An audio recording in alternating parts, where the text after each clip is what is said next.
It is 7:02 p.m. I'd like to call the October 19th, 2020 Water Transition and Evaluation Committee meeting to order. We've got some business to run through tonight. Let me give you a brief update on what we're going to be covering. Thank you all for being here. We're going to just approve quickly the July 29th minutes. We're joined by a few guests here this evening who will give us an update on the transition status of the water system. To talk a little bit about billing, how that's going to work going forward. And then we're going to discuss the preparation for our capital asset study and a rate, let's say a cost analysis, cost of service study, excuse me, that we're planning on doing. And then we're going to touch very briefly once again on evaluation methodology. We're not there yet, but we're going to talk about it quickly. Certainly happy to address any comments from the public. And then we have next steps and meeting days to talk about, and then we'll adjourn. I am required to read off one statement here before we get going. And that is that this meeting is being held remotely via Zoom as an alternative means of public access pursuant to an order issued by the governor of Massachusetts dated March 12, 2020, suspending certain provisions of the open meeting law. You're hereby advised that this meeting and all communications during this meeting may be and will be recorded by the town of Hingham in accordance with the open meeting law. And if any participants wishes to record this meeting, please notify myself now in accordance with MGL 30A20F so that I, the chair, may inform all other participants of said recording. Great, and it's just for the purposes of the committee, when we take votes, we'll need to do it in a roll call method. So I'll be asking you each individually for your vote for evaluation purposes, for technical purposes.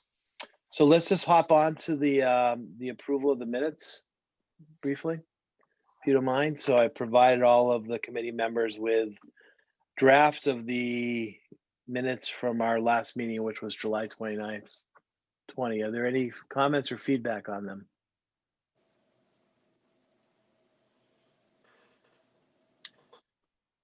Great, hearing none, I would be happy to accept a motion to approve the 7/29/20 minutes.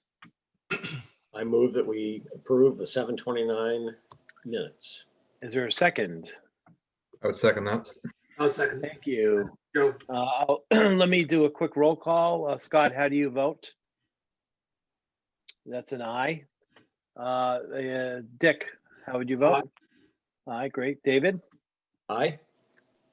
Joe? Aye. Great, and I approve as well. That's a unanimous approval of the minutes from 7/29. Great, so let's move into the meeting itself.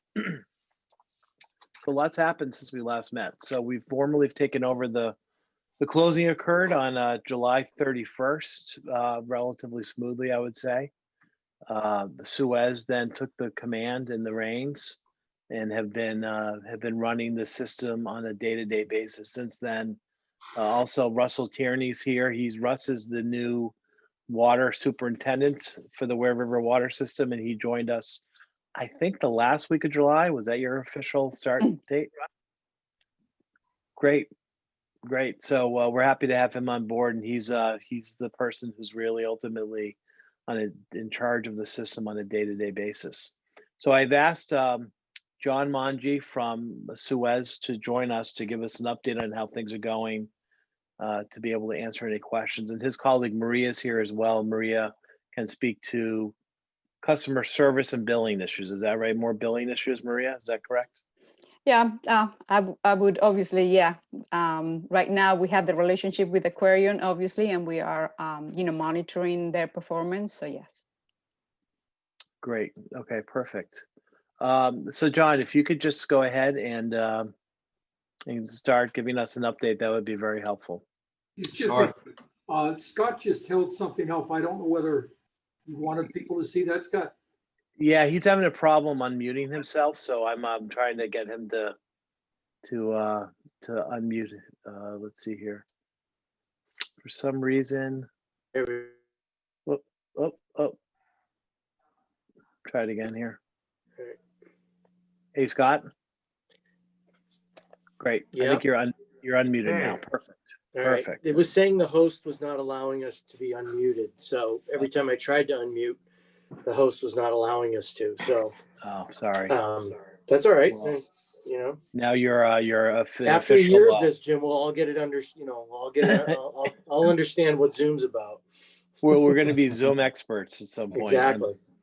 Unfortunately, I think Hopefully, everybody is. hopefully we can meet in person sometime. I know. Yeah, there Really. you go. Future. Exactly.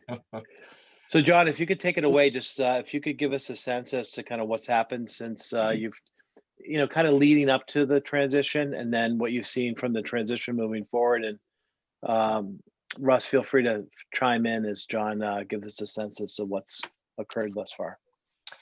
Sure. So once the contract was signed between Suez and the town of Hingham, we had about 5 weeks to actually transition the project over to where we could hit the ground running on day one, which would, like you said, was July 31st. At that point, we transitioned over from all operations from Aquarian, and ownership was transitioned over from Aquarian to the town as well, which was it would have been nice to have a big celebration, but due to COVID, we couldn't do that. But we did have a nice Zoom celebratory day one call with our CEO and president, as well as the town officials. And we did invite Hull and Cohasset as well. But and that went very well.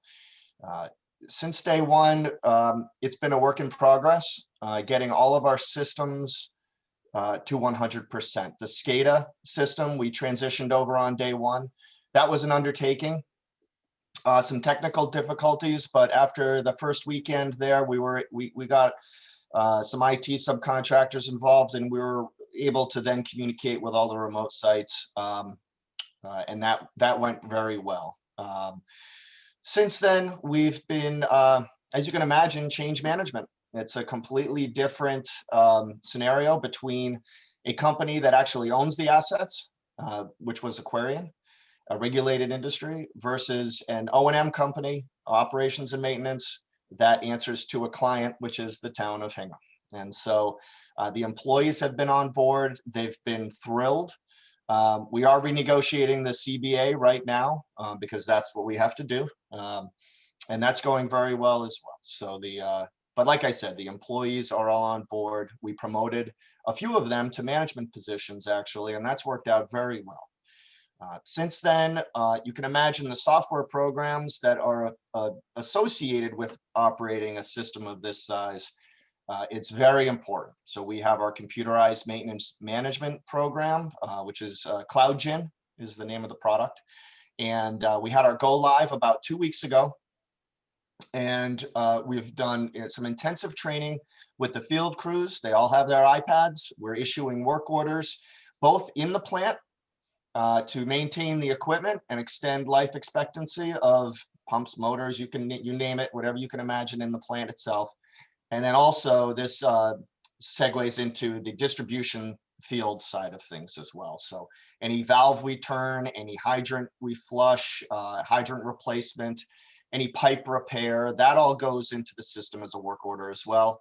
And from there, we start accumulating metadata on each of the assets, put it into this comprehensive system, and then we can start making proactive decisions based on the information that we're inputting into this this management system. So we've had a couple corporate folks down to do the training and also set the system up, and it's gone very well, actually. And as you can imagine, like I said, change management, it's a matter of training the employees on how to use this software, and they're coming along nicely, actually. So we also have safety software that we use to track safety, and then of course compliance software, database driven software, where we put in all of our sampling information and all that, and produce the month-end reports for the DEP and the EPA based on what those results are.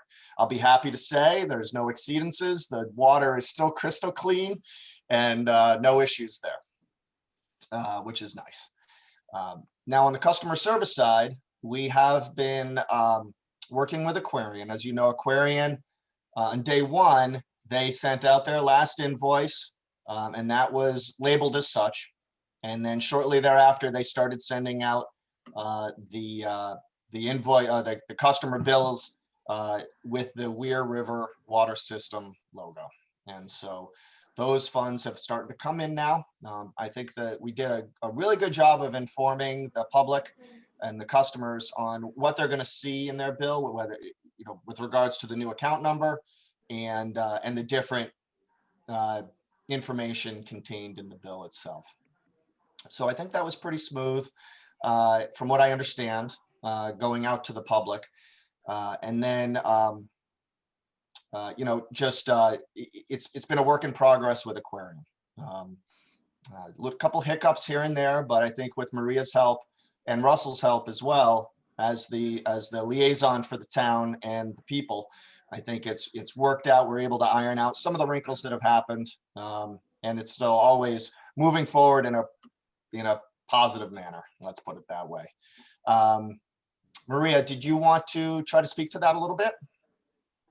Well, you said it very well. I don't know if I can add much to that, but yes, in fact, the transition from aquarium to the Weir Water River System went smoothly, although there were some little hiccups in regards to customers, which is not unusual. Even though there was a lot of information out there for them to understand the differences between the final bill and the bill and the subsequent bills, there were some questions and escalations in regards to that, to be quite honest. And so we did manage that. We just basically provided the information, the clarifications that they needed. There were a little bit of hiccups. Again, this is change management as well, and transitioning from systems and how our customers get accustomed to a change. And so there were some instances where customers were not quite sure whether the emergency service that Suez has versus the emergency services from Aquarium. But we obviously, yes, we did iron those little hiccups. And I believe now customers are very clear on where they have to call for emergencies or any regular customer bills. So that has gone well, and it continues to evolve. You know, in the customer service area is never a day where you don't get questions from customers. That's our role and that's our job. So, you know, from time to time, we will get questions about, you know, what do I do about if I need to change my meter? What do I do if I want to pay my bill and I don't want to send a paper bill? Things like that, which are very, very common in our customer service area. So that is progressing. We continue working with Aquarium. We monitor the activities that Aquarium does. We re-engage them in programs such as meter changeouts, for instance. Obviously, when we work with them, we redevelop communications that are done to the customers. We align ourselves with the work that is dispatched to the field that we perform. So again, we work very closely with them. You know, issues that they may come where, you know, there are customers where they may not have a clear answer. They might reach out to actually Russell sometimes and they come to me. And we are obviously answering those, but to be quite honest, nothing of a volume that I could have imagined that maybe being on the changes that the customer was really going through. The number of calls that we receive are very minimal in that regard, in regards to, you know, really complaints. So again, you know, we continue to manage those kind of day-to-day activities. We continue to manage, you know, the information that we gather from Aquarium. We gather information of, you know, activities that we do, whether it's in billing, whether it's in payments, whether it's in the type of field activities that we do that are initiated when the customer calls to us, and we raise work orders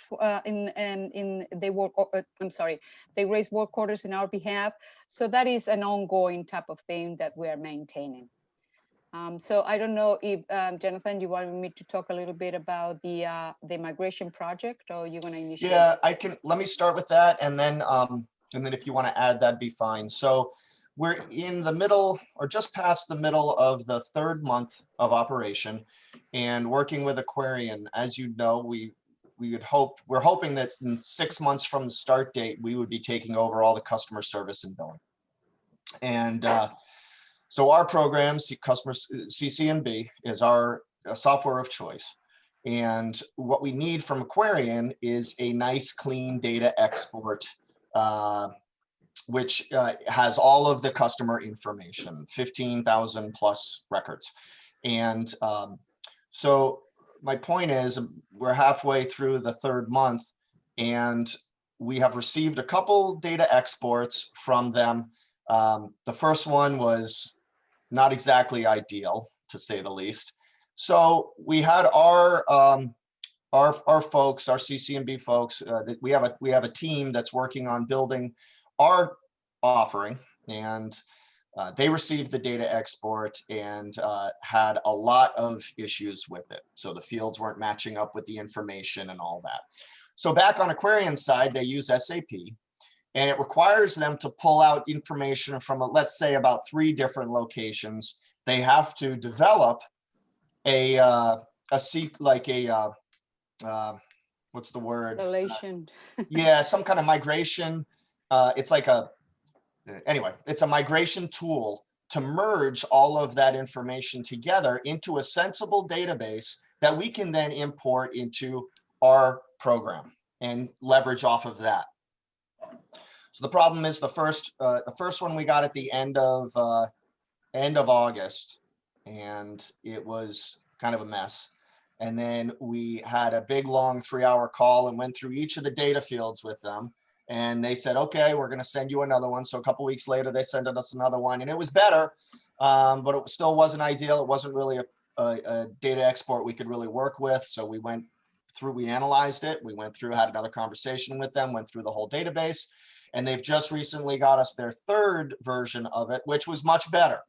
So I think there may have been 12 or 13 fields that were questionable about that, right, Maria? About 12. Yeah. Okay, so which is much better out of the 120 fields, I think, that are in there.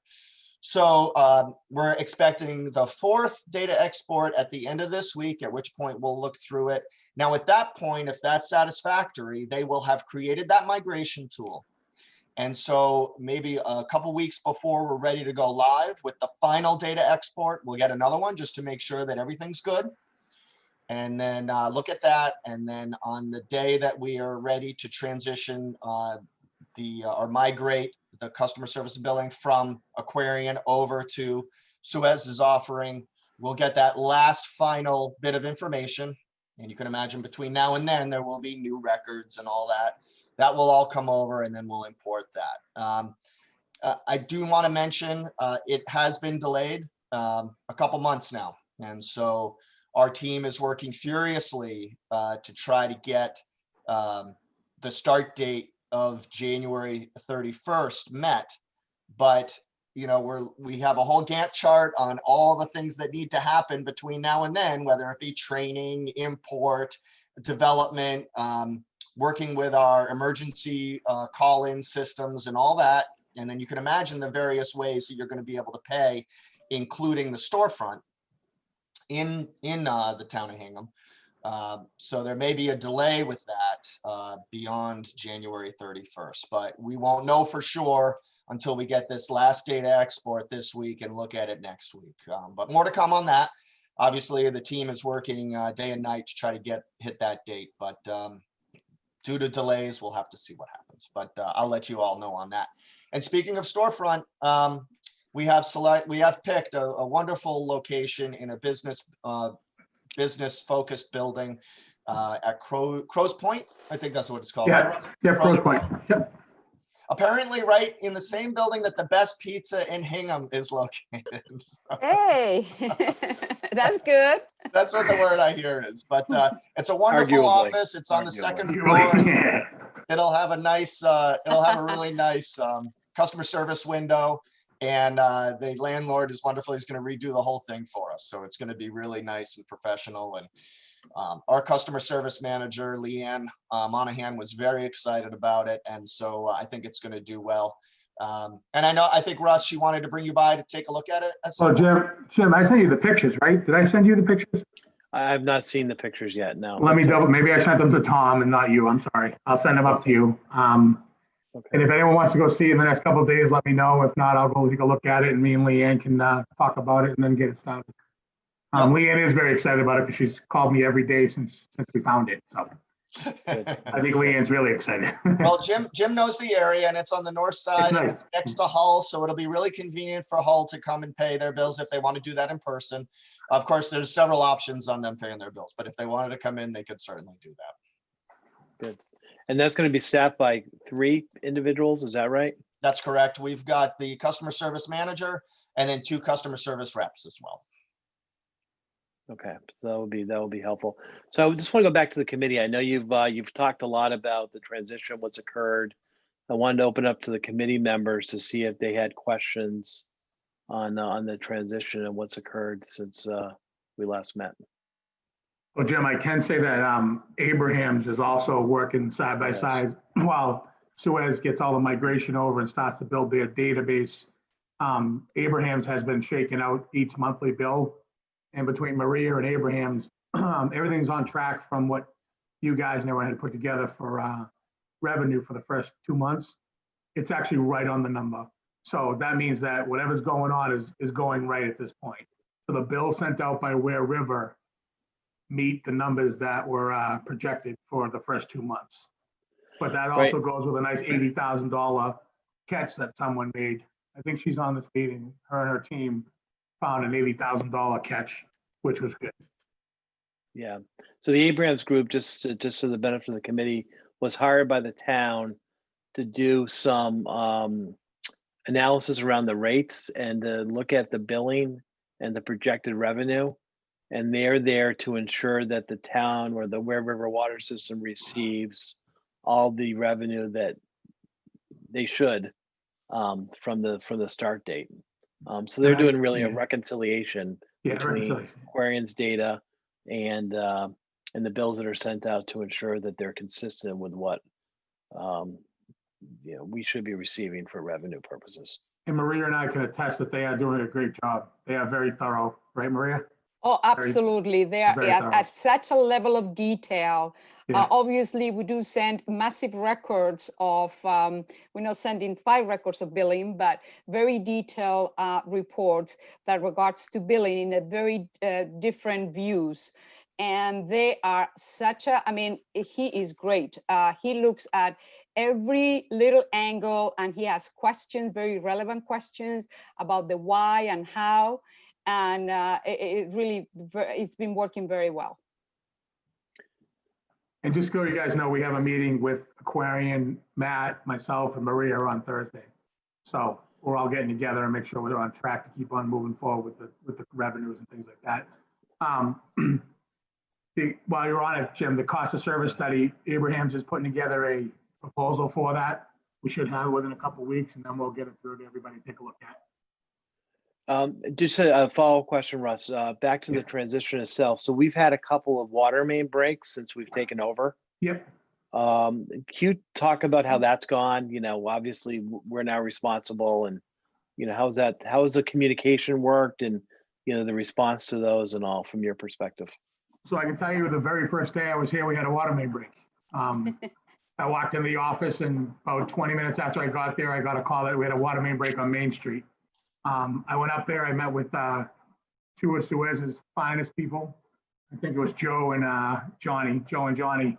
And they were kind of laughing because I got out of the truck and I said, "What can I do to help?" And they're like, "Who are you?" So I explained who I was. I did have a DPW truck that worked out well. I actually swept off the valve so they could get it shut down. So they did a great job. That very first break was very good. The one that was a big test and a true testament to how these guys worked together and did well was the one we just had on Mill Street. Fortunately, I was driving down North Street and I looked to my right down Mill Street and I saw the water. So I instantly called Dave Aruda.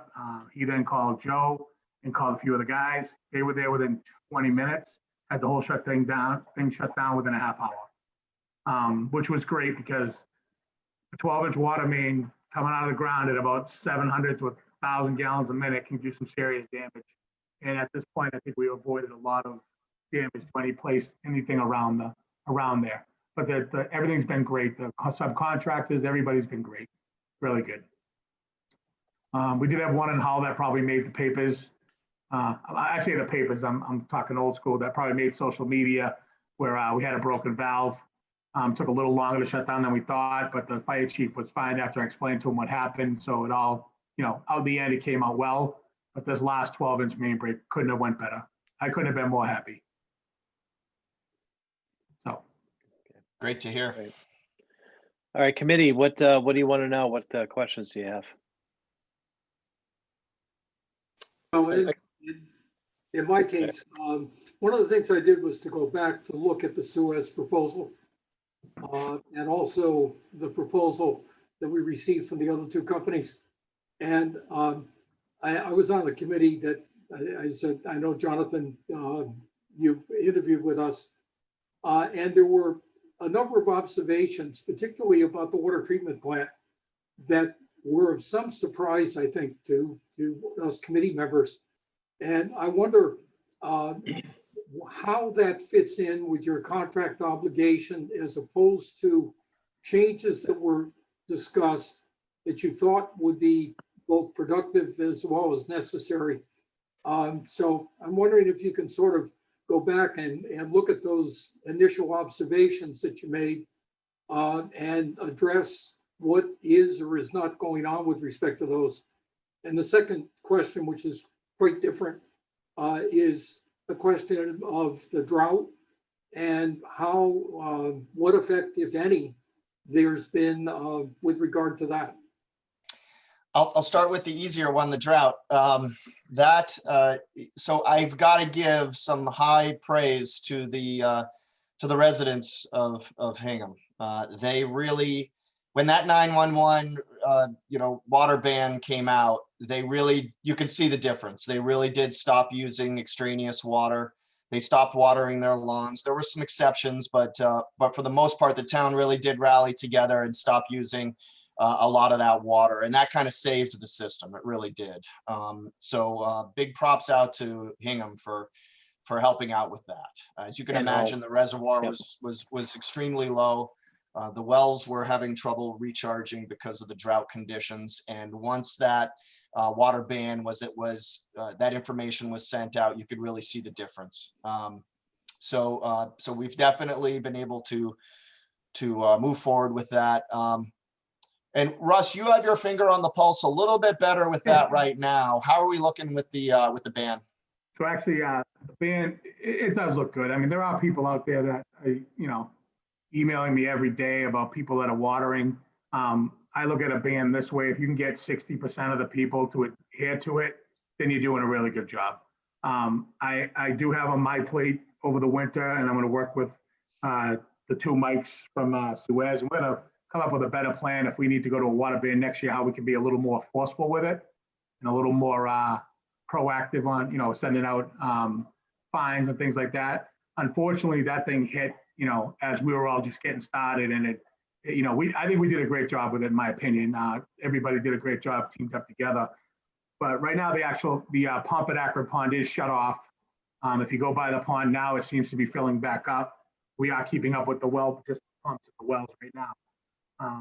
The proactive approach from Suez was to get the wells all tested. I think it was last week, this week, they came in to do the capacity testing, which should be wrapping up over the next few days, and then we'll get a report from Suez on which wells they recommend we get cleaned and back up to as close to capacity as we can. So that worked out well, and I'm just reading my notes. The door hangers came out really good. We did door hangers to control that. But again, I would say about 60% of the people started listening to it, which in my professional opinion is a very good start to a water ban, because it did jump up really quickly the next day. very quickly. We saved a lot of water in that first 24 hours. Yep. So, and then the first part of your question, I wanted to address some of the observations that we had made in our proposal and things that we really wanted to focus on. So those items were generally housekeeping inside and outside of the plant. So outside of the plant, we have on day one, we had a landscaper in there for about 3 days, just trimming the bush and trees back from the fence line around the plant, and it had overgrown to such a degree that it was just you couldn't even see the fence. So we had that cleared all out, and that looks much better. And then inside the plant, we have been doing some major housekeeping issues as well. I'll just give you one example: the lime room. So you can imagine. I mean, it looked like the White Room in Willy Wonka's chocolate factory. It was. And the lime there was no good extraction fan, a ventilation fan in there, and it had and the lime was seeping into the controls, the electrical controls into the boxes. The boxes were compromised, control boxes and everything. So since then, we've had a couple subcontractors in, one to seal, make sure the control boxes were sealed properly. We had a new extraction, a ventilation fan put in that moves some pretty good air out of there. And it only kicks on when the lime vibrators are working and the lime is being processed.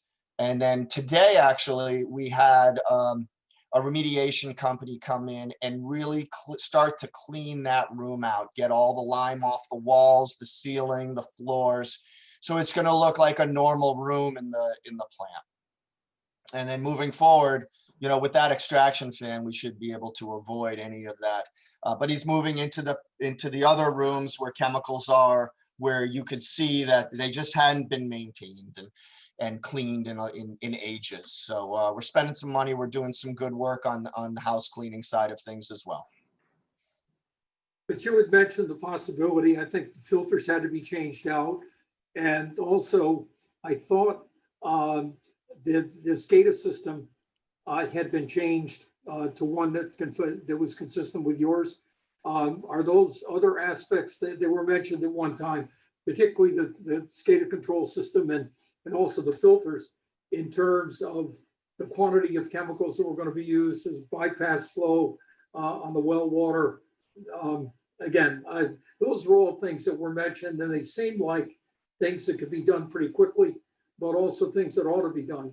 And I just wondered how that fits between whether that's part of the O&M contract or whether a number of those observations really fall outside of the O&M contract and basically would have to be dealt with either as extras or capital items or whatever.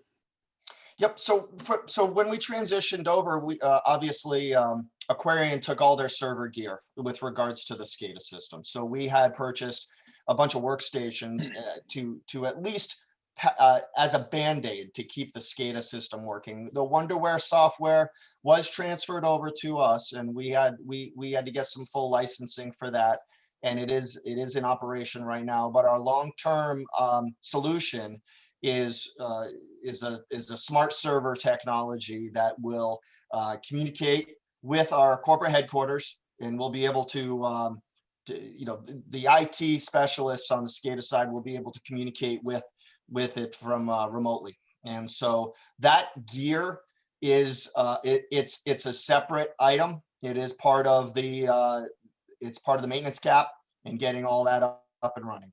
So as you know, in the contract, the first $10,000 goes to the maintenance cap, and then anything over $10,000 goes toward the town. And so that is just one of the things that we're moving forward with as far as improvements on the system right now. And then the filters, I would have to ask Mike Aruda and Darren on that question. I don't really know what the status is, but I know that they're on top of it. So I can get back to you on the filter question.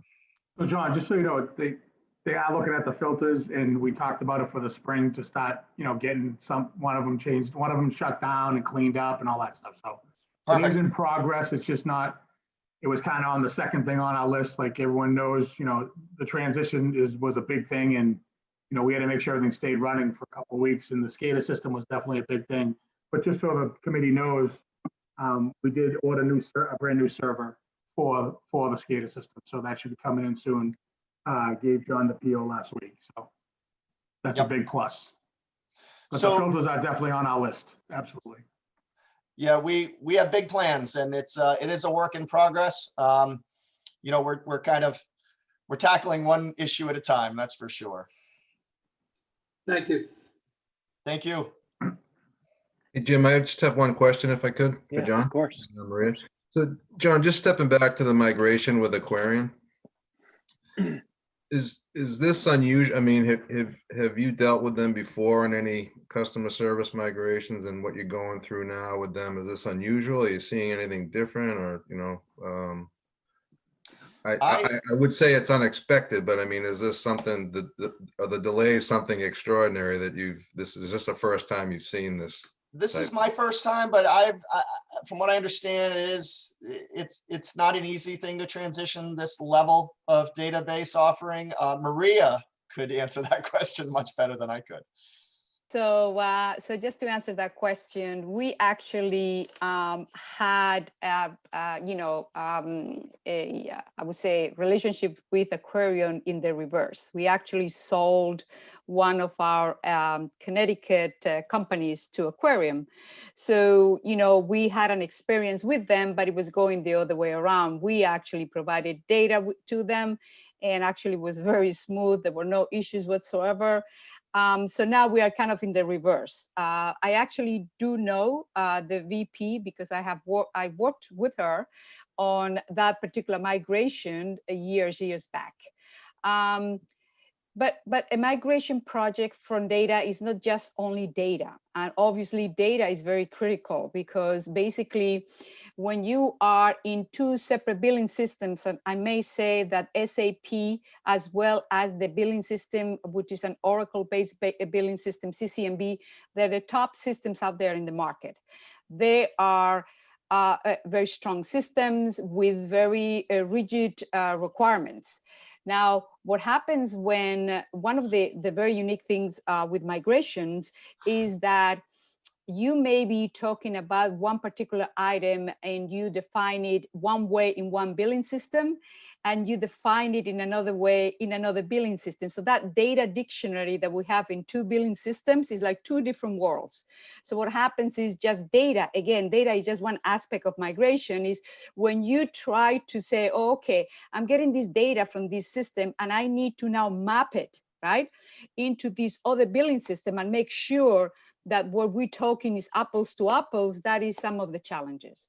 So it's not unusual to have this challenge, but to be quite honest, our expectation was, since obviously, the history and the knowledge is with Aquarian, we were expecting that the data that we were hoping to receive at the very beginning of August was, a data that probably was clean enough for us to start working on it. And it was a little bit of, struggle to kind of, start working with data that was not there altogether. So here we are towards the end of September when we received the data that is workable, although we already identify a number of fields, what we call data cleanup, where we are going to have to do some work and just to put the fields in the correct mapping so that we have a successful transition. But data is just one part of migration. As we provide services to our customers, then we have what we call, like I call them, mini projects. Why? Because we need to integrate payment platforms. So we want to give our customers the ability to pay online, credit cards, through e-billing, through easy pay, whatever those terms are. So that's another mini project. Another mini project is, how do we present the bill to our customers, right? So how do we define all the fields and how we present that bill to them? So that's another interface. It's called bill print. We have another interface with our social, with our website, because we give the customers the ability to enroll into their own account numbers and have the ability to pay online and do many transactions.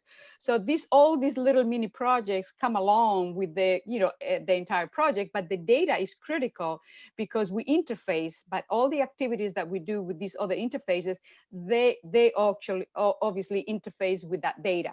And that's why, clean data is so critical for us.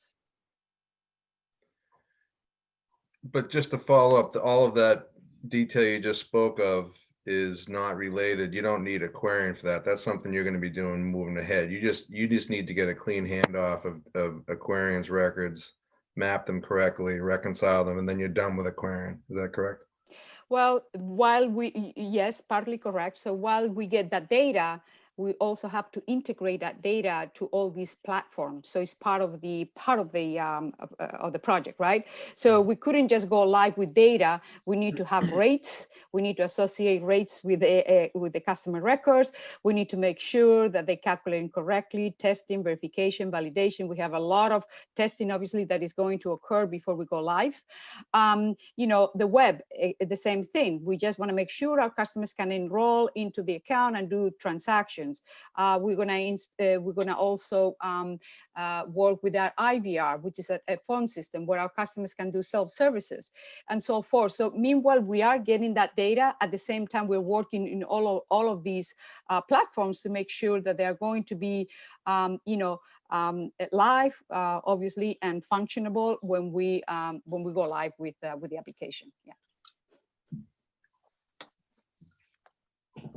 Thank you. David, Scott, any questions? I think Joe's question pretty much addressed what I had. I was just to clarify further. Would you say that the issue with the information from Aquarian is that there is poor quality in the maintenance of the data, or is it just really a transition or transfer issue?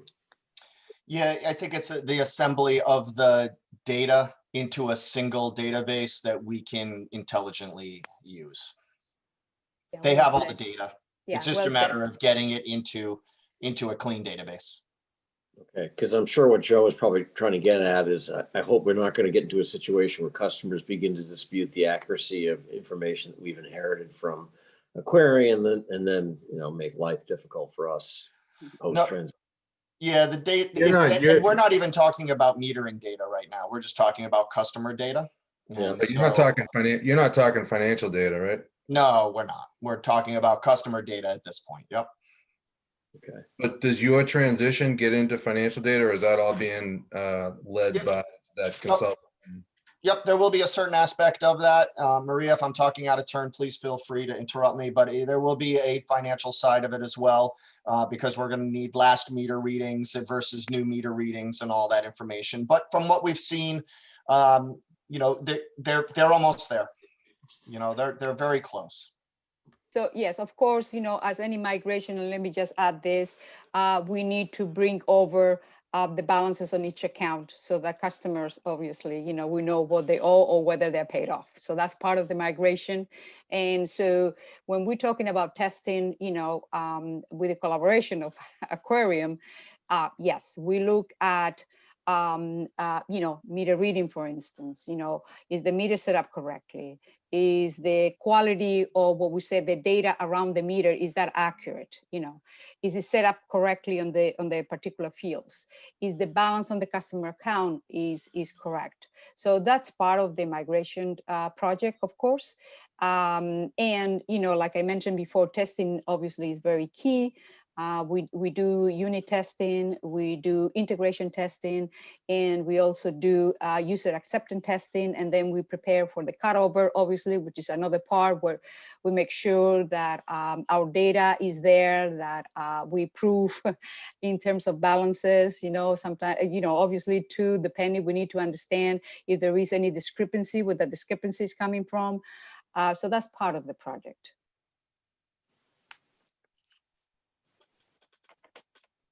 Maria, see, and you're expecting to maintain the same billing schedule for customers, is that right?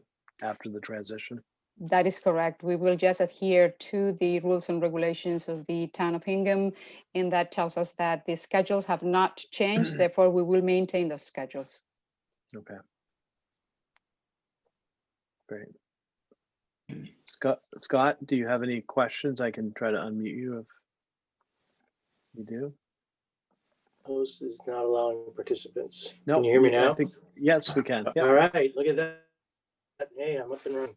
So the only question I would have was with this data, like if it ends up, 5 years from now, if the ultimate goal of Hingham is to take this back internally, it sounds like you guys have a better system on that transition than Aquarian did from you to them, or from them to you rather. That's what we understand, yes. Okay, all right. Okay. That's really it. And everybody else asked the same question that I was thinking of. So thank you. Thank you, Scott. Great. Any other questions of John and Maria before we let them go? Great. Hey, thank you both very much for spending tonight with us. We really appreciate your time and all you've done so far. So thanks again for coming. Thank you, Jim. And Thank thank you, you. everybody. Yeah, Thanks, thank you Tom. for the opportunity. Thank Yeah. you. Thank you, And Maria. good night. Thanks again, John. Have a good night. Bye, guys. Yes. You too. Thank you. Bye, guys. Okay, bye-bye. Bye. So great. So we've got Russ is still here. Let's move on. So hey, Russ. So Yeah. what's it been like so far working with Suez? It's been really good. Coming from that side of it, so that's what I used to do. I'm very impressed with a lot of stuff that they're doing. We've worked together well in the beginning, working over transitions and what needs to be done, what's the important stuff right now. And the cleaning of the water treatment plant was really important, so they really jumped right on that. We did pay for a couple things because I felt that it wasn't their fault. Aquarian left behind a bunch of drums and barrels and stuff, so we paid for that part of it. But it's been good. The guys have been good. It's like any other transition I've ever been through when one company leaves and the other company comes in. So I'm used to the transition. There are hiccups, like they said, but we have been working through those together. Okay. Yeah, to me, they were very professional through the transition, and they seemed to handle any adversity thrown their way fairly well. And they certainly have a lot of experience in working on these, so I think that shows. And it sounds does. like the employees that are up there are happy to be part of Suez. They are very happy to be part of Suez. What we're having a little difficulty with is getting them back on track to what they should be doing every day. I know that a lot of stuff was told to them, don't do this, don't do that. We're selling the place, so don't do this. You know what I mean? So we're working with them between myself and Suez to get them all back on track to what they should be doing every day. And they're doing it. They're definitely getting there. Because one of the first things that I was faced with when I came in here was the fire chiefs. Both of them were very unhappy with the support they were getting from Aquarian. We turned that right around because in Hull, he had put together like a $350,000 bond to replace fire hydrants. And he had replaced maybe one since he did that about 4 or 5 months ago. Since that time, we've been working together with him and his subcontractors, and we replaced 12 fire hydrants. So he's very happy right now. We're going to start working on Hingham's next week. So it's good.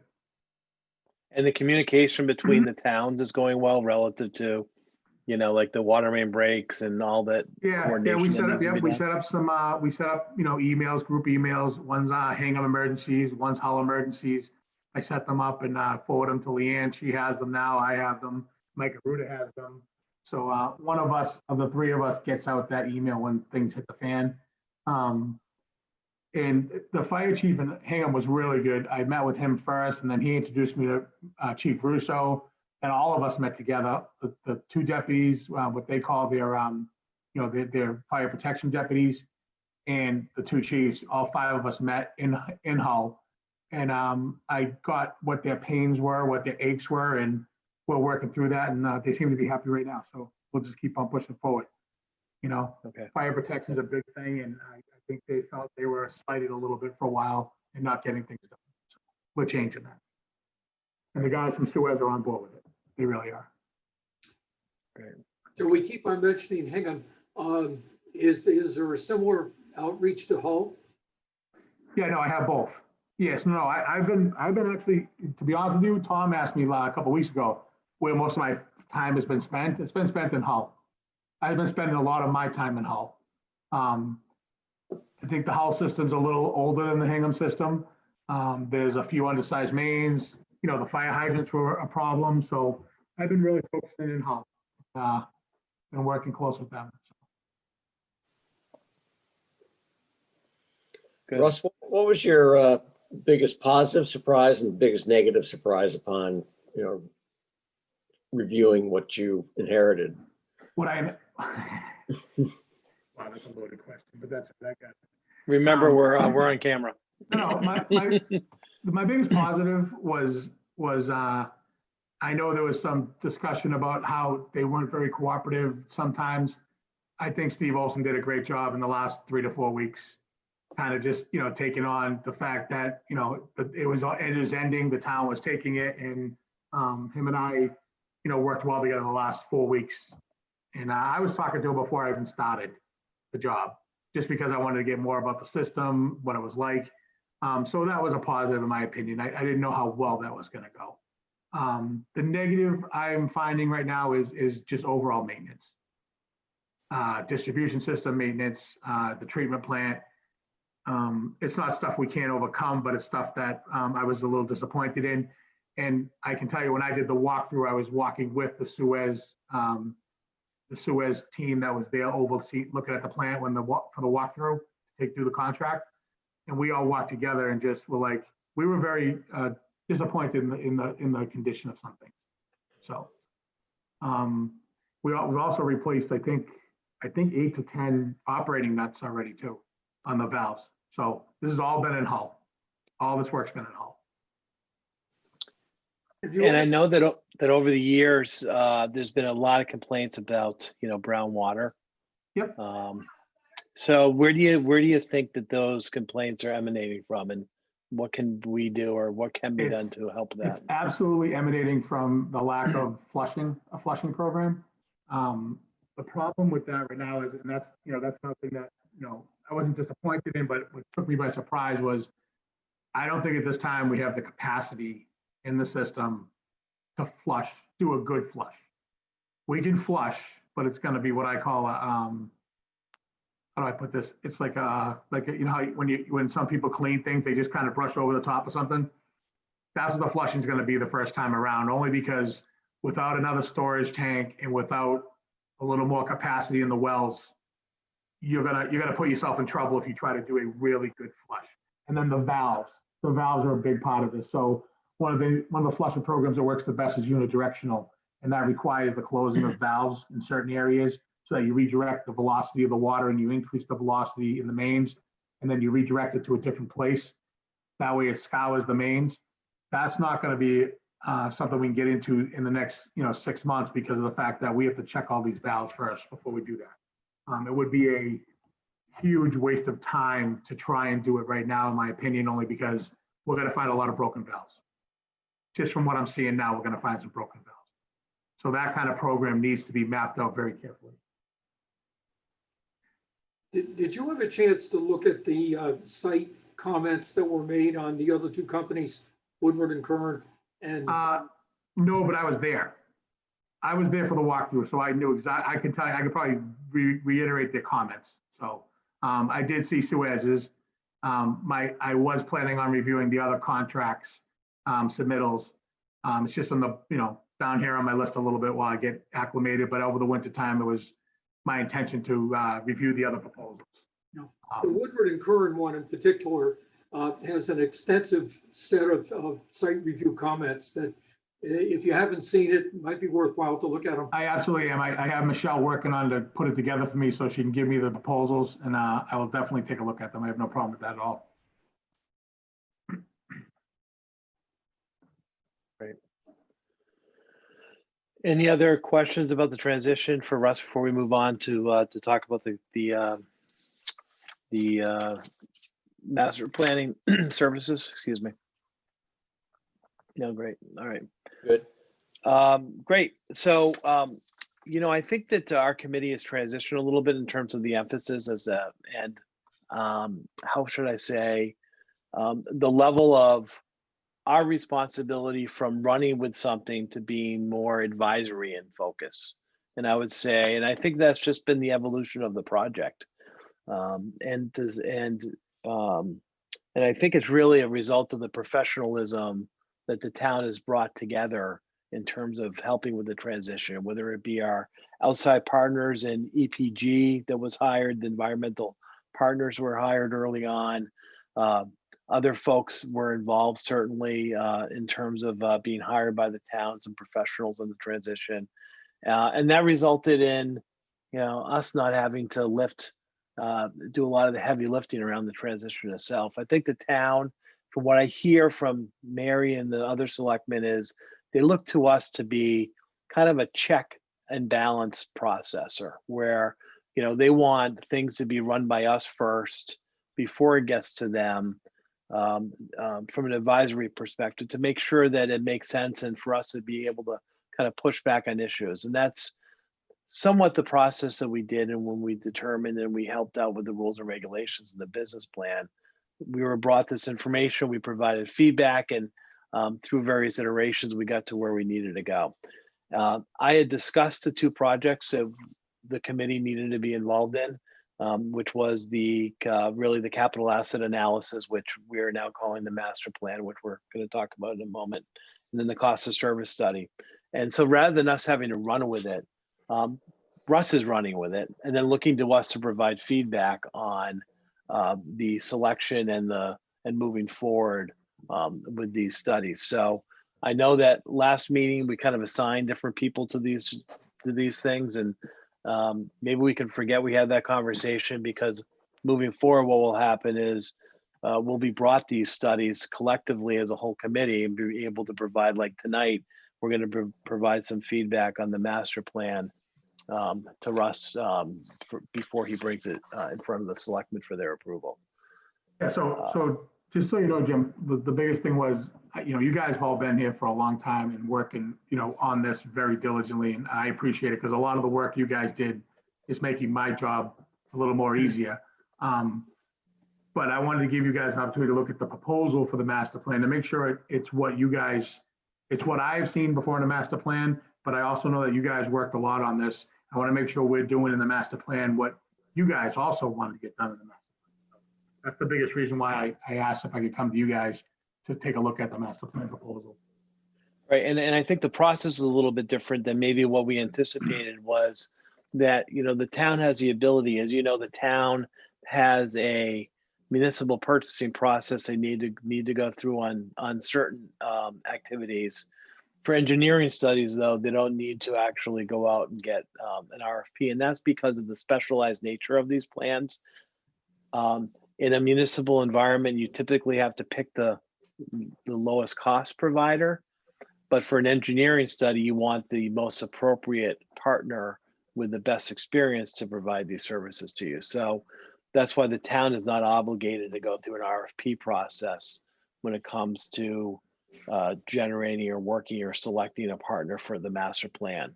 And I think what the town has come to is that Environmental Partners has learned so much about our system in the last year and 2 years in terms of helping us with the transition. They were the natural partners to help us with the master plan. Would you say so, Russ? Yeah, and they actually have a lot of old data from Aquarian. So they used to be Aquarian's engineer until probably 3 or 4 years ago. So they have a lot of history with the system besides what happened with the transition. So yes, I definitely think they're the best partner for this. So maybe, Russ, if you can start just by kind of walking us through the expectations around this plan, kind of what's the output? How does the process work? Ultimately, what's the output? And then, what do we expect to get from it, and what do we do with it? So the process starts with them doing some site visits and pulling some more data that they don't have from the last 4 or 5 years. They will take that and they will analyze the distribution system, the pumping stations, the tanks, the storage, and just take all of that information and put it through a hydraulic model and a few other things so that they can build and know where the system needs to be improved. They do have an older hydraulic model that we've used twice already on a couple of things that we got to get done now. But this new plan will then take us out 10 years into the future on where the best place to spend the capital funds. Everybody immediately thinks it's to put water main in the ground, but it could be, let's turn around, okay, now we need some more water. So let's look at spending capital funds on finding a new source or more sources, or a tie-in with another town to help us keep up with water demand. So basically this process is looking at all those aspects of the distribution and pumping, not the treatment plant itself. The treatment plant itself is a totally different study. We're not going there at this time because Suez has in their contract and in their proposal, they're going to do some of that stuff. They're going to look at the treatment process. They're going to look at how to optimize it because they've done it before in other states and other towns, and they're very good at it. So they're going to stay working with that for now. That then takes the pressure off of us in the town to concentrate on the distribution system for right now. Like we said, like everyone said in their proposal, they talked about the filters. They talked about chemical optimization. They talked about chemical costs. What can we do to help the chemical costs? So that part, that's not involved in this. This is a lot based on the distribution system and the pumping from the wells, not the treatment plant itself. What we'll get out of it is a plan to, like I said, where we can best spend the capital asset money that we have. And they're going to go and they're going to really do an evaluation of our complete infrastructure for this. Correct. Like I said, the only thing they're not going to get into is the actual, guts of the plant, of the treatment plant. Suez actually is going to be doing a lot of that work. It's part of their contract.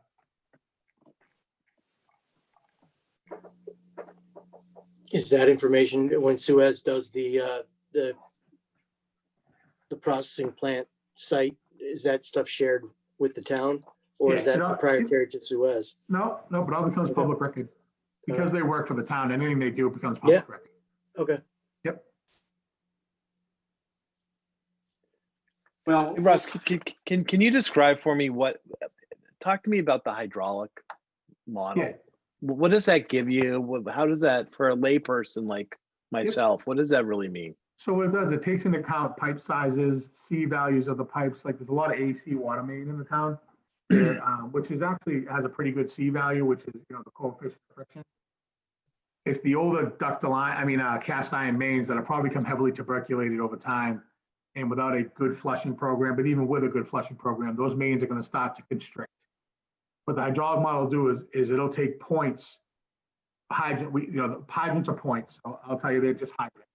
So we'll go to a hydrant, we'll run a flow test. And then once you put these nodes into the model, it'll tell you where there are restrictions. It can even tell you eventually, as it gets enough data, it can tell you where there's a closed valve. Yeah, which is amazing. But sorry to interrupt, Russ. That's right. But if we know that these pipes, when we looked at what Aquarian has done over the last, call it 25, 30, 40 years, whatever, however long they've owned the water system, we know that they haven't done a lot of water main replacement. We know that there's a bunch of ductile iron. We know that this all needs to be replaced because the life cycle of this pipe is 60 years old, and we're at that tipping point, right?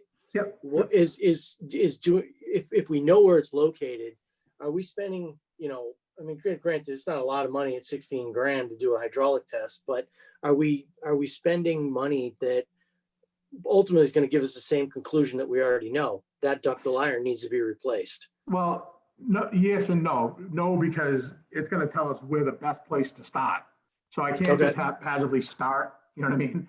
Right. Yeah. Start at piece A. Yeah. Yeah. So if you look at the distribution map, which I've done a lot over the past 6-7 weeks I've been here, there are actually parts of town where there's a section of pipe not even put in. So if you put 200 feet of pipe in, you're going to improve your hydraulics throughout the system immensely. Sure. So it's going to give us a starting point. It takes into account the age, the material, the size. I can't tell you how many streets in Hull have 1.25 or 2.25 inch pipe on them, where if we drop in a 6-inch main, it's going to help the hydraulics, and which is going to help increase. You shoot all their water heaters through the roof. Yeah. It's going to increase the velocities and flows, which will then increase our ability to scour, which will then in turn help with the water quality. The biggest part is the the hydraulics down in those areas, if there's one main goes down in Hull, you can lose pressure at the end of Hull in a heartbeat. And that's a tough thing, I was already looking at, so when you go down Nantasket Ave, which I've learned is called Nan Ave, is that true? Because everyone calls it Nan Ave, and I go, what street? And they say Nantasket Ave. So if you go down Nantasket Ave, there's a 12-inch water main. If we have to shut down the 12-inch water main on Nantasket Avenue, now you have the two streets on either side of it trying to feed the lower part of Hull. They only have 4-inch mains. So instantly, you can't get water down there fast enough. So when we actually closed the 12-inch main on Nantasket Ave a couple of weeks ago, we did it in the middle of the night because we wanted, the high school would not have water if you did that. So basically the hydraulic model is going to tell us, okay, it's going to tell me and the rest of everybody in the town, where should we start putting new main? Where's the best place to start spending our money? We've already done it. So we are doing a capital project on Bulow Road. Bulow Place is actually fed off of Lincoln Street through the parking lot of the pharmacy, which was probably something they did 100 years ago.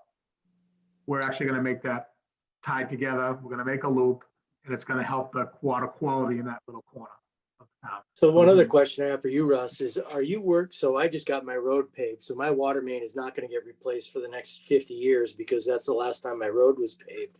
But are you working with DPW on these types of things that says, okay, you're going to redo your main? Okay. Yep. So remember I told you the first thing I did here was I went to a water main break. The second thing I did here was sit down with Randy, JR, and the guys in Hull, and we went through their entire next 5 years of paving.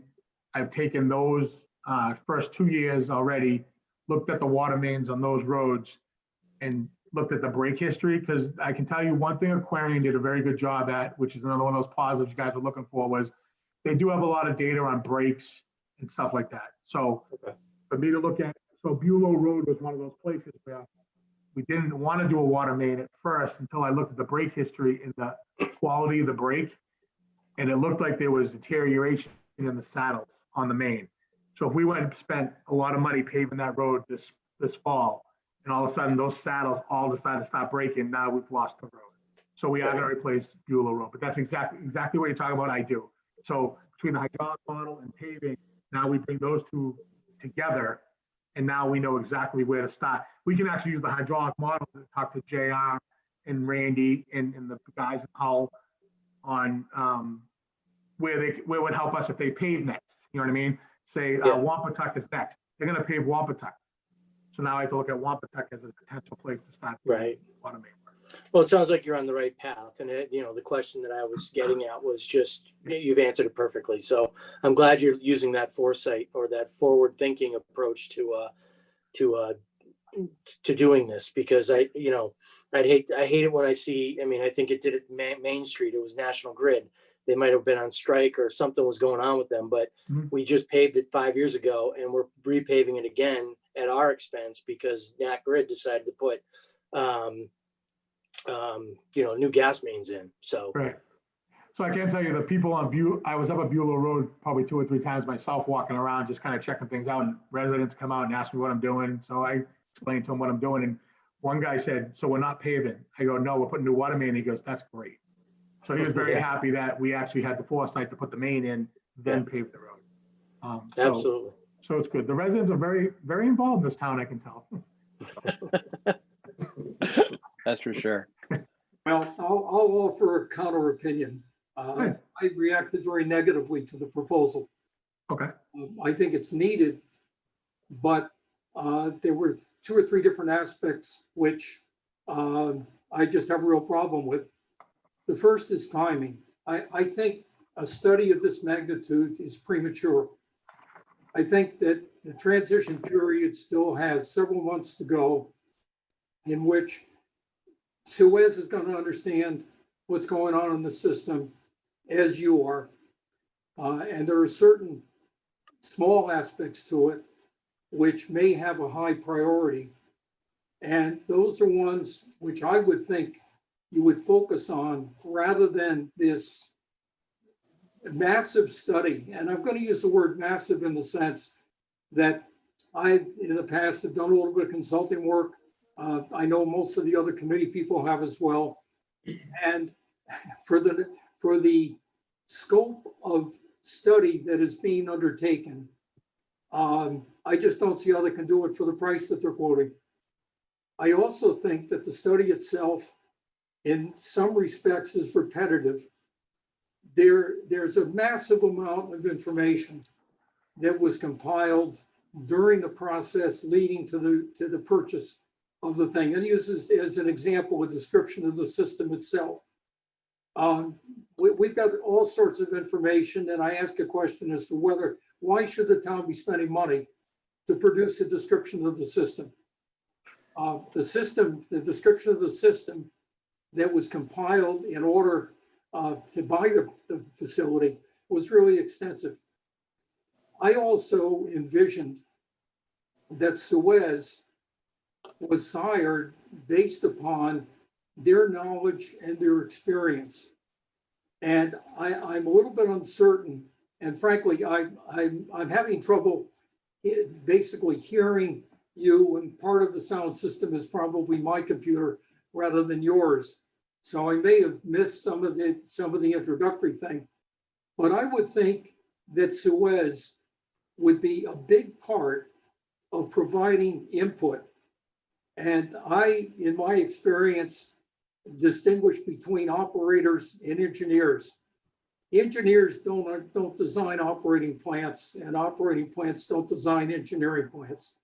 And I think that to the extent that Suez is not involved in this, in some aspects of it, I think we're basically losing the knowledge base, which I thought was very important in selecting Suez.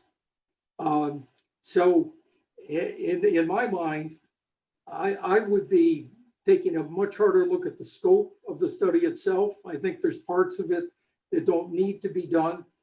I'd also be prioritizing it.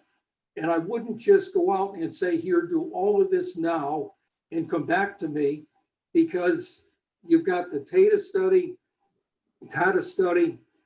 you've got the other study. There's a whole body of work that's been done, and I don't know what the intent would be in terms of looking at that and incorporating it into the study.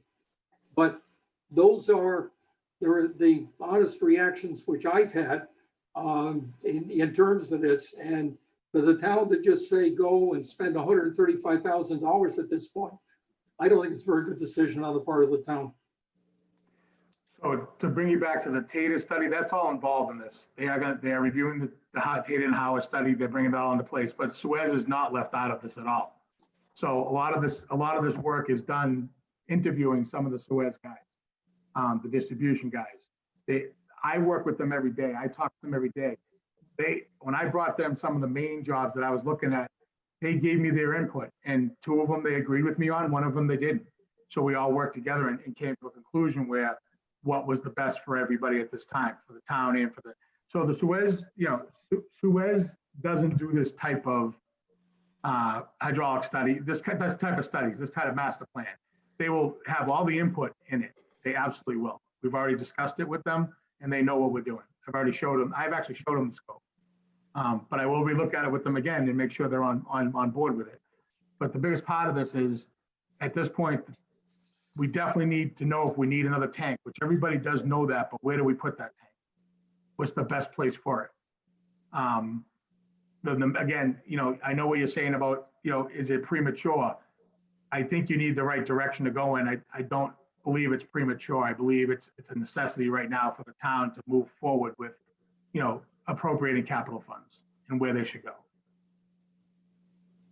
Well, that's a very narrow and very different question in my mind from the study and the allocation of the costs, I believe.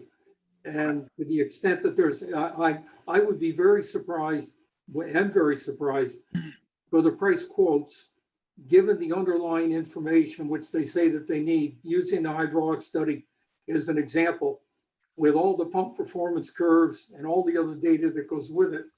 But to say that that is a critical part of developing the capital program, in my mind, fine. Do the hydraulic study and do it. And if it costs twice as much as what's there, but it's really important in developing the capital program, that's fine. as I say, the reaction that I had is this was basically soup and nuts thrown all together. And I couldn't see how you could really get a detailed study for all of the different categories which are listed in there. To my mind, at this point in time, you prioritize, you go ahead with parts of it you leave for a while. But again, I expressed my opinion. Okay. Understood.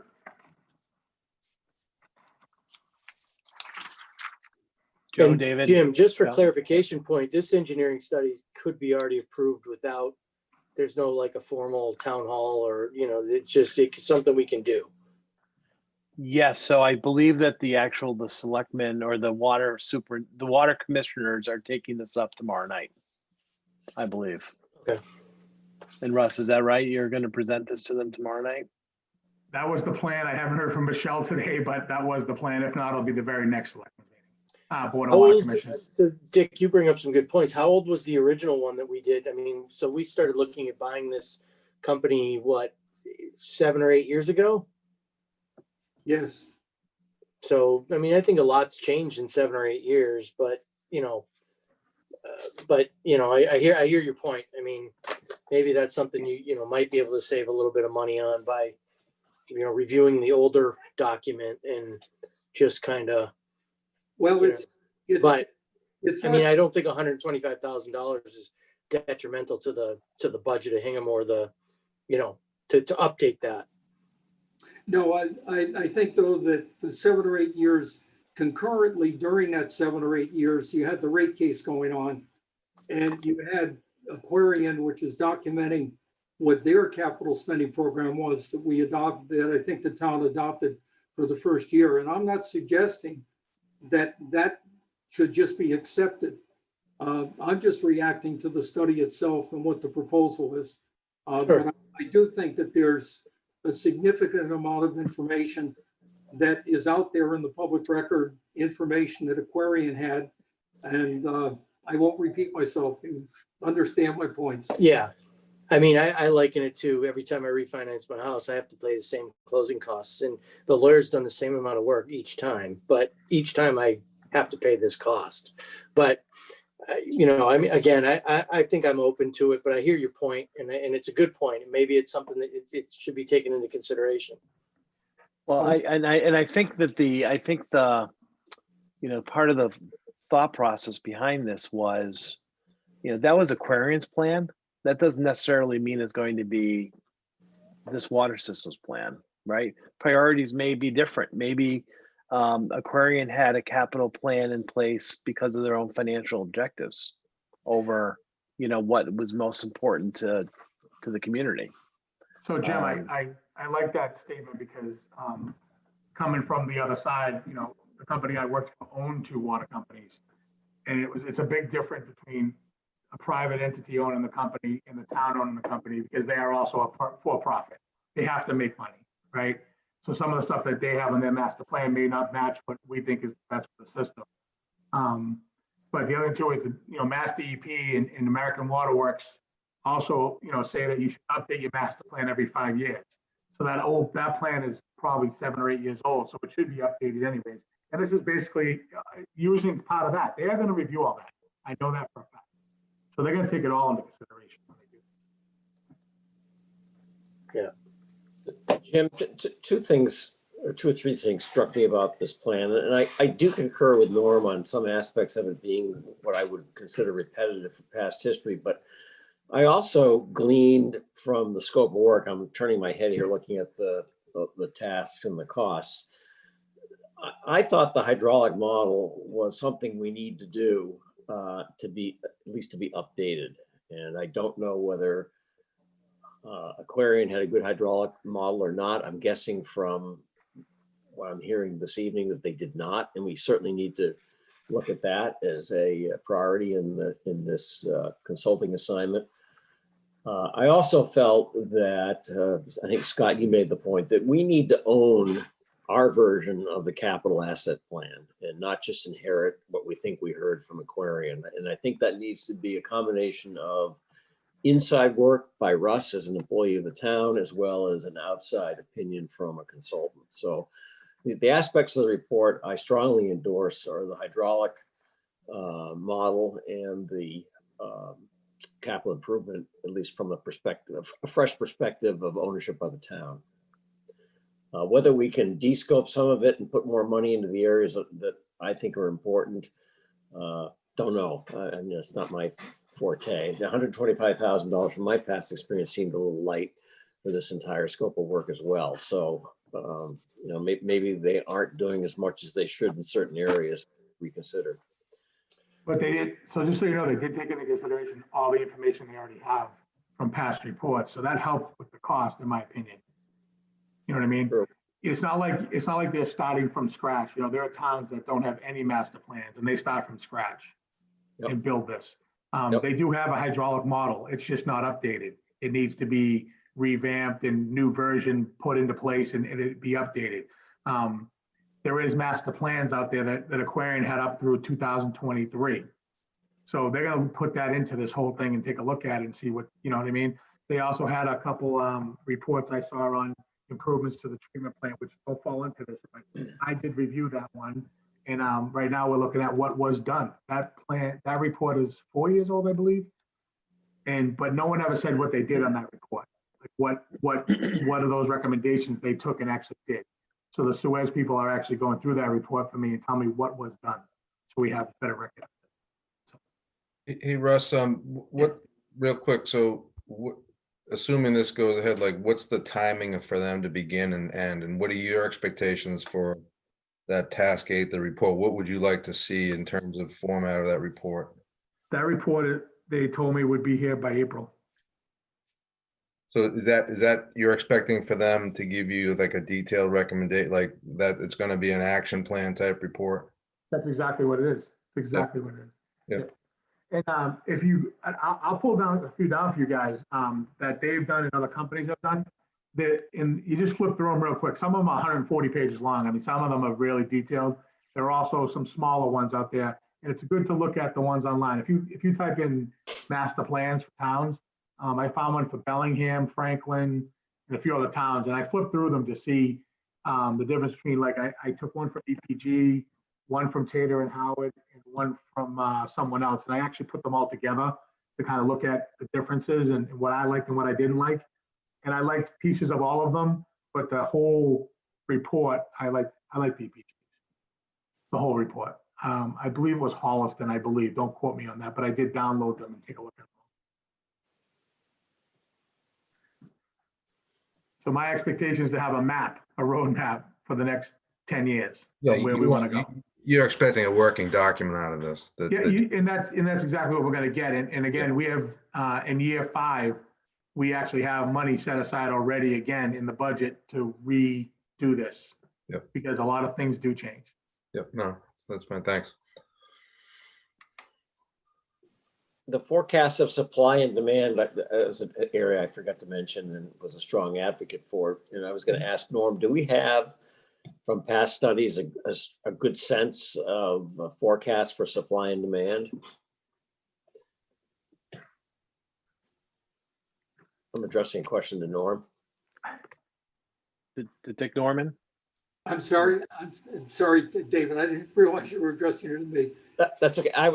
One aspect I failed to mention that I was a strong advocate for in this proposal from EP was the evaluation of supply and demand. And I was going to ask you whether we had done any similar studies on forecasting supply and demand out to, I think they're going to go out to 2035. And that forms a strong basis for what we have to do capital wise and planning capacity. So I thought that was a very good piece of the scope. So do we have that kind of information from the past or not? Are you asking me? Yeah. I don't know, but it's an interesting area because in the sense I agree with you. It's something that's very, very important. I just find it kind of difficult that at this point in time in the process, that's going to be able to be addressed. Now, if the study is going to be produced in April, and it's a $135,000 study, we're talking about 4 or 5 months. That's not a lot of work on a monthly basis. And a good part of my problem has been the timing of it, in the sense that I think that there's a lot that's yet to be known, both by Suez, but also by Russ. And so again, I just think that the hydraulic study, if the data if the data is available to do the hydraulic study, I understand it. Similarly with the capital program. I just think that you're very, very early in the process, and it's GIGO, garbage in, garbage out, unless you've got good data to begin with. And I just don't know enough about the system. I'm reacting, as I say, to the scale or scope of the project and to the relative money. And I agree with you, Scott. $125,000. If that's what you're going to spend, I won't say it's rounding error, but that shouldn't drive the decision. As I said, if in fact you're going to get a relatively incomplete study for spending $125,000, I'd cut it in half and spend the 125 or spend more. It's not a question of penny wise and pound foolish. I just have real reservations that at this point in time, the document that you're going to get, given the timing, given the information, whatever, is in some cases will be usable. In other cases, I don't think it's going to be. And I think you'd be in a better position end of the year to start a study like this. And I think you would get something more out of it. There is a projection study from 2018 done by Aquarian. I've only seen the graph though. I haven't seen the data, how they came up with the graph. All I've been shown is the graph. Well, I also think that a master plan isn't necessarily a carved in stone document. No. I mean, they're going to say, go do this, this, and this. But if Russ sees that, South Street is having epic water failure rates, or water main breaks, et cetera, and they were project number 38 on that master plan, that gets moved up. I mean, there's a fluidity to the, no pun intended, there's fluidity to the document, which allows Russ to make that determination as to what can and cannot be done in the appropriate time frame. Yeah, so it's not, you're right, it's not a plan, it's a plan. It's not set. It's absolutely not. It's definitely fluid. It definitely moves, but it's going to give us a starting point. Okay. You know what I mean? It's going to give us a place to start. And like I said, one of the biggest things that worries me is the storage capacity. I mean, they tore the tank down up on Turkey Hill and never put the new tank up. I know there was design talk about it. I know they started designing it. And then when the town decided to take the system, they stopped even discussing it. And now the other standpipe needs to be cleaned and rehabbed per DEP by 2022. Right. But I mean, Dick, I hear your point. I mean, I think that, it would be good. We are the new owner of this. We can't really, we can look at the data that Aquarian's giving us or has given us, but we can't trust it at face value. And I'm in agreement with Jim that, we're the new stewards of this. And from a town perspective, jumping on this right now would be we'll get the information back in April. Everything will be good. Or at least we'll have a plan. And then another 5-10 years, this thing comes around again. So, we're going to see progress, and we're going to see advancement, and hopefully see a lot of improvement.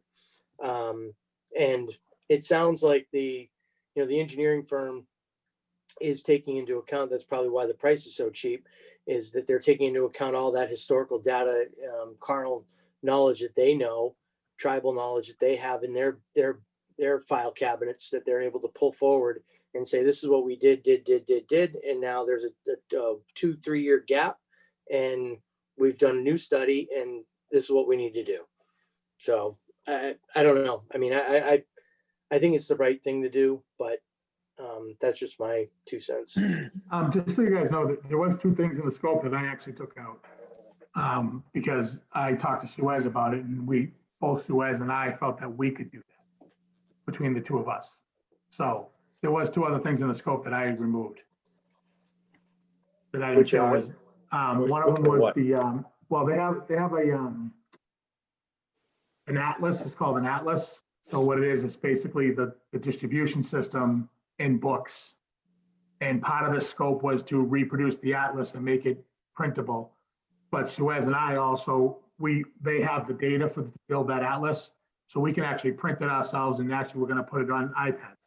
So we don't really need that. So we took it out. The other thing I took out, Where would that show in a line item of the fee and payment? it's not here at all. I took it out before this came out. Oh, okay. It's gone. There was another piece. I can't remember the other piece. I mean, they How were much really was big. that? It was like 4,000 or 5,000, but Okay. it was 4,000 or 5,000 that I felt, we didn't need to spend. We could spend it someplace else. You know what I mean? Yeah, understood. And then there was one other thing. I can't remember exactly what it was. I don't have my notes with me there in the office, but there was one other one that was like $11,000 that I took out. Because I felt there was something like people have said in this meeting, that Suez, we could use them to do it. And they're very knowledgeable, and they're, and I'm seeing their strength. Suez's biggest strength is definitely treatment, in my opinion, in this area. I mean, they may be distribution down in New Jersey and other states where they're really good at distribution. Up here, they're really good at treatment so far from what I can see. I'm not saying they're not good at distribution, but their strength is absolutely treatment in New England.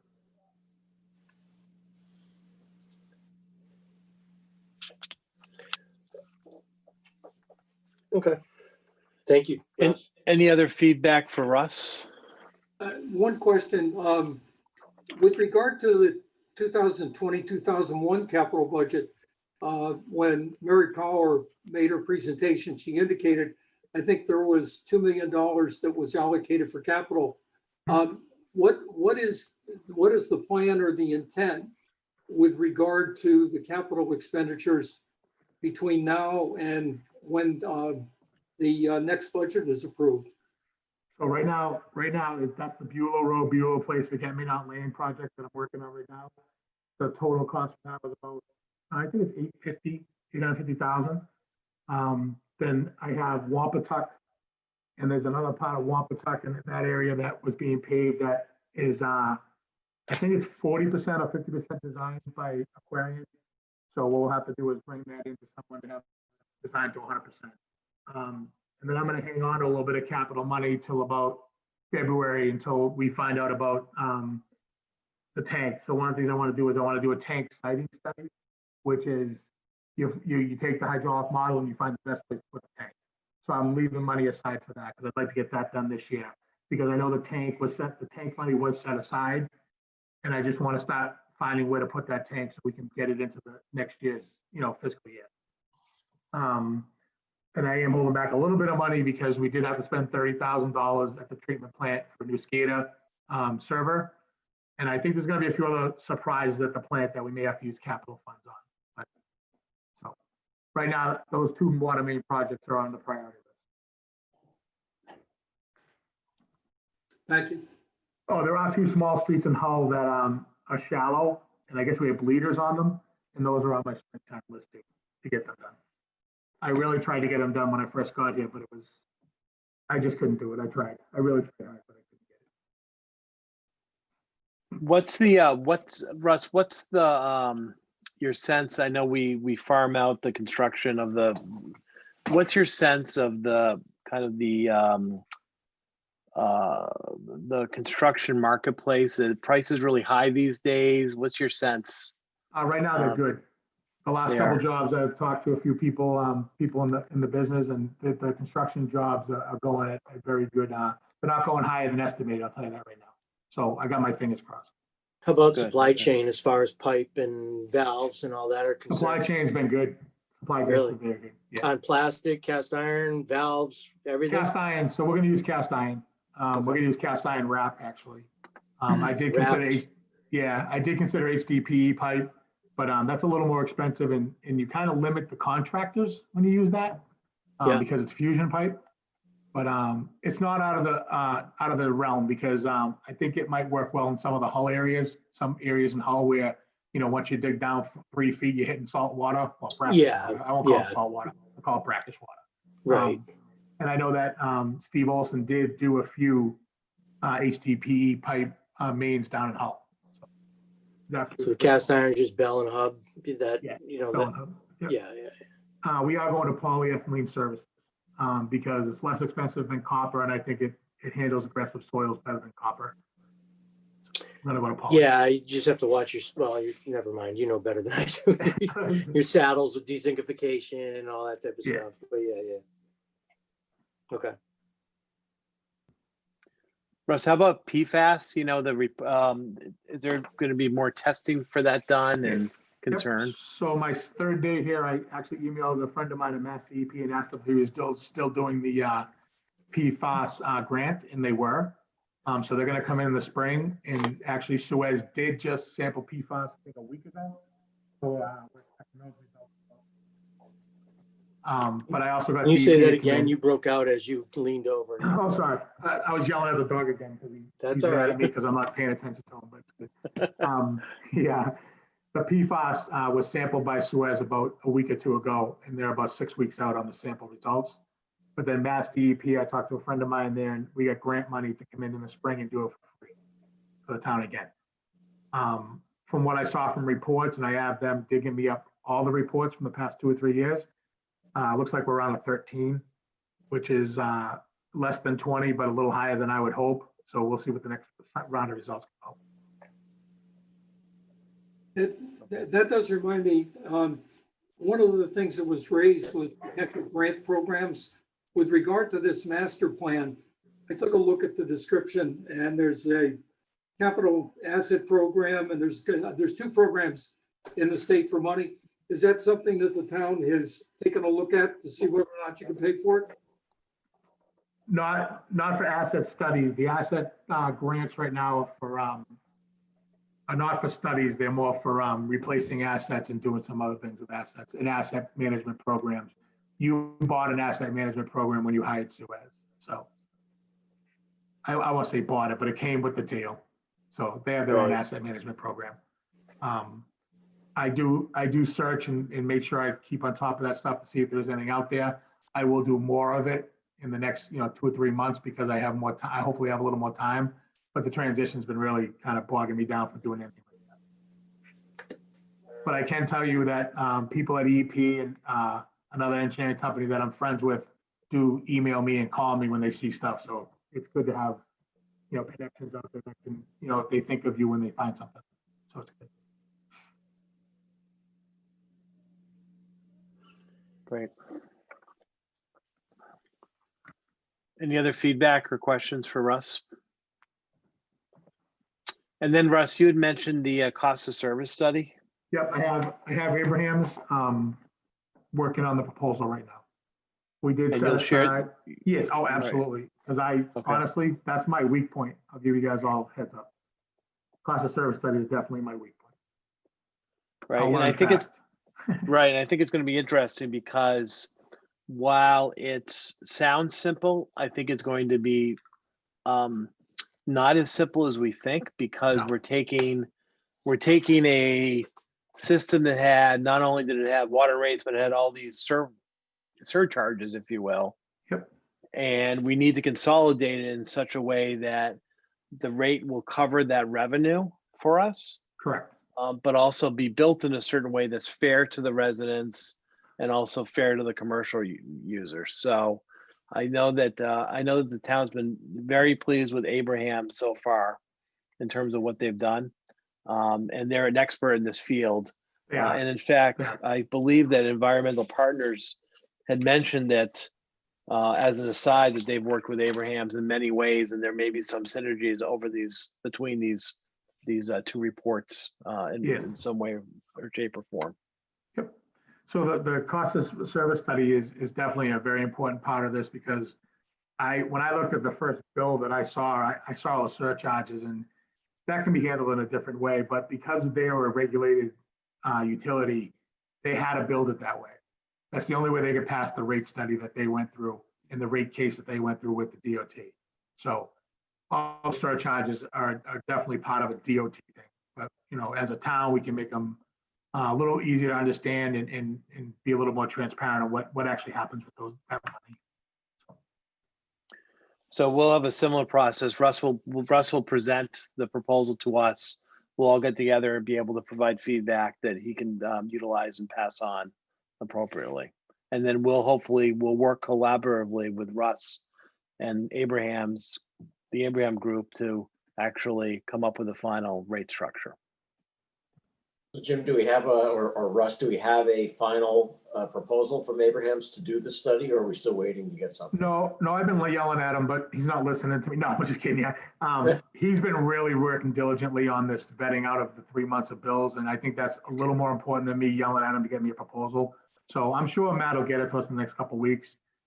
But he has been amazing with Maria on vetting out the bills and stuff. So I think without that, we probably would have lost some revenue because, we would have lost some revenue. I just know we would have if they weren't there vetting this out at a very, very low cost to do it for us. It was well worth the money we spent. Yeah, that reconciliation is critically important. It is. Because we want to make sure we get every dollar of revenue that we're entitled to. Yep. And like I said, if you look at the projection sheet that you guys have come up with and Mary had, we're right on. We're like $1,000 under. That's it. So which is really good. Yeah, and I think for the ratepayer is going to be much better too, having a more simpler bill, more straightforward. They know exactly what they're going to be charged with. So we'll go through that process. And Russ, just one last thing, and we talked about this offline, which was, as we develop the rules and regulations, now that we've owned it for a few months, I know that there's some things in there that may not be may not be the way we want to continue moving forward with some of these things. So Russ, I know you're keeping kind of notes on some potential changes in the rules and regulations in the future. Is that right? Yeah, I have a Word document that I keep adding to every day that I find something that I want to look at or change, not just in the rules and regulations and everything that's going on in the system. But I absolutely, and probably maybe May or June of next year, we may start looking at some changes so that every fiscal year we can vote in changes on the rules and regulations. I'll tell you, one of the big ones I'm looking at is the fines for watering, on a ban, because they're very little, it's very low, and, I don't think it works. I think you need to have a little more stringent. Yeah, we'd actually talked about that. Yeah. I already put a number on there for you guys. You'll see it in a couple months. Quickly, Russ, what are your thoughts on separate metering for irrigation? Well, it's really good for store, but you could do separate metering for irrigation and charge them more. Is that what you're saying? No, I mean, it would tell you which, who's offending and who's not. Well, besides driving around with a green, who's got the green lawn and who's got the burnt lawn. So I'm going to tell you my theory on that right now. We're going to look at a different metering system altogether, period. Okay. One of the things I've already presented to, very, very briefly, nothing formal, was this town absolutely 100% should have a what we call a database collection type of meter reading system, which what it does, it brings all the readings to a computer and it brings them every day. And then you can set limits on people's houses, and then you can find the people very quickly on who's watering their grass during the day, very quickly. So I've already talked to Suez about it. Sounds like COVID testing and Big Brother's watching, but no, it's really good. It's what it does though is it gives you, there's a big problem in this town right now is unaccounted for water. And if we go to a network type meter reading system, we can get meter readings every single day. And then I can compare them to what we pumped. And right away we can say, we pumped 1 million gallons today, but we only sold 800,000. Where's the 200,000 gallons gone? Right away, you can start looking for some issue. It's not as simple as every day, but it's averages. It works well. So one example I'll give you is I worked for the town of Norfolk for a long time as a consultant. And when we first started there, they were 46% unaccounted for water. When I left Whitewater and came to work for the town of Hingham, Norfolk had hit the lowest ever was 3% unaccounted for water. And a big part of that was the network system. The guys in the distribution system in Norfolk would read the computer every day and then tell me what was missing, and then we would find it. And it works well. It does. Yeah. So just so you know, one thing that Suez and I agree with 100% is the meters we're currently putting in actually have the MTU attached to the meter. We're going to start installing meters that have an MTU that attached to the rafters in the basement. And what that does, that helps us start setting up for a network system in the future. Interesting. There goes all the green lawns in town. All Yep. right. Great. Any other questions for Russ before we let him go? One last one. I mean, and it's not really anything it's more so just something to keep an eye on, I guess, is just the potential takeover that Veolia is doing on Suez in Europe, which will affect their US assets as well. Seemed like it was tried to be blocked a month or so ago. And then just last week or the week before, it looks like it's resurfaced where Veolia has bought a large stake into Suez. Won't affect our contract today, but 5 years from now, if that merger goes through, it certainly could impact our ability to re-up with Suez. So I agree. just something to keep it Yeah. up on the radar. It's actually on my phone as an alert. Yeah. So anytime a story comes over about the Suez takeover, I do read it. I agree with you. It could absolutely impact that. Yeah. So that's it. That's all. Just be aware of it. Not sure how it's going to go, but be aware. So are you guys seeing the trucks and stuff? They all look pretty nice. The logos, everything's branded well. I was highly impressed with the logos. I think they came out fantastic. I know someone said earlier it looked like, what did it look like? Pepsi? Somebody made that comment. Yeah, that's right. We did use the elongated. It came up in our meetings. I mean, Yeah, we bypass. If you compare the two, they're very different, but yeah. But in your head. we are using the elongated version because it just looks nicer on the trucks. It looks a little better on the trucks. Yeah. But I have been using the other version also. And just so Good. you guys know, we have already condensed all the forms and stuff that Aquarian had for new services and things like that have all been made into new Weir River forms. And we kind of like them better. No, the trucks All look good. biased, I've but- seen them around town, Yeah. and The just keep them signs look washed, good. keep them clean. Oh, don't you worry. That's on my list. Hey Russ, before I let you go, so Yeah. one of our jobs as a committee, just as a heads up, is that we're also, once the transition's over, I don't know if the transition will ever be over, but at some point it will be. Technically our next role is an evaluation committee, Yep. which means that what we're going to be doing is looking at the governance of the system. Yep. Now we can't really do that until things are up for a year or so, but we'll be looking to you for feedback. Because Okay. as you know, right now, you've got the selectmen of Hingham are the water superintendents. Yep. I mean, sorry, the water commissioners, Water excuse me. commissioners, yep. Yeah. And, we're going to be looking for feedback eventually, from your perspective, does it work? Is there a better way? Some towns have an elected group, Yep. elected board. We'll be interviewing a lot of the people involved, but I think you're going to be the linchpin. Okay. Really, and you'll be able to tell us from a practical perspective how things are working. Excellent. So Yeah, keep yeah, that in mind. I absolutely will. Absolutely. Absolutely. And I know that it doesn't matter. People won't be offended if you say that it should be done a different way. We want to, we kind of came into this. What's the most effective governance model for day one? But that may not be the most effective governance model on day 365. Understood. Understood. I did meet a few of the people from the Hingham, what's that?